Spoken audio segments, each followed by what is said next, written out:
the match between Poliana Botelho and Gillian Robertson is also slated for October 17th, so let us give brief predictions, and this is gonna be a good scrap actually.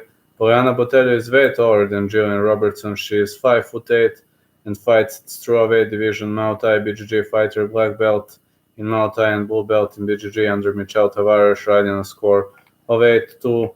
And Poliana Botelho is actually very powerful fighter, the former vacant XFC women's flyweight champion.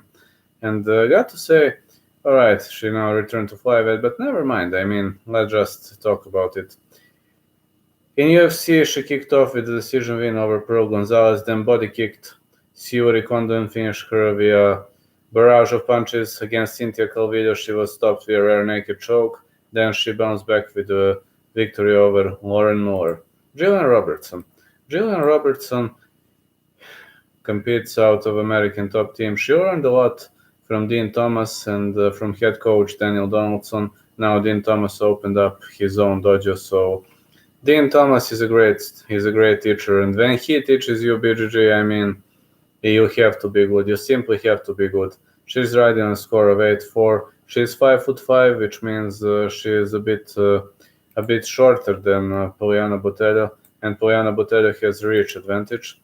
Gillian Robertson is tied with Valentina Shevchenko and Katlyn Chookagian for most wins in UFC women's flyweight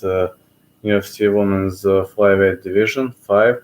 Most stoppage wins in UFC women's flyweight division, and most submission wins in UFC women's flyweight division. This number is 4, the previous number is 5, and tied with Roxanne Modafferi and Katlyn Chookagian for most wins in the UFC women's flyweight division history. It's number 7. She competed at some minor promotions where she rode on a score of 3-2 before inking UFC contract, and she defeated Emily Whitmire via armbar, and Molly McCann via rear naked choke, Veronica Macedo also via rear naked choke, just like Courtney Casey, and stopped Sarah Frota via TKO elbows. Macy Barber stopped her. Mayra Bueno Silva submitted her, which was a massive surprise for me.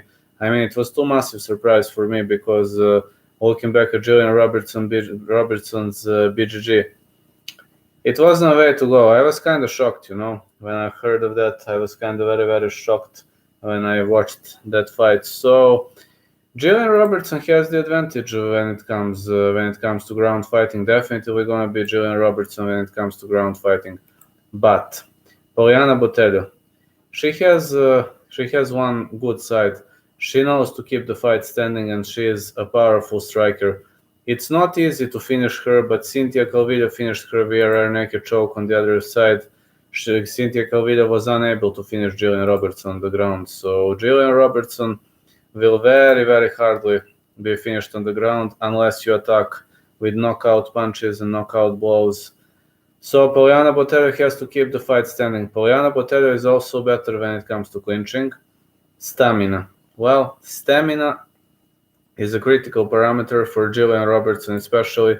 Poliana Botelho is actually good. She outworked Pearl Gonzalez, Lauren Miller. So if the fight goes into the later rounds, it's also going to be advantage for Poliana Botelho. So I have more arguments for Poliana Botelho, and I will go with Poliana Botelho for this fight.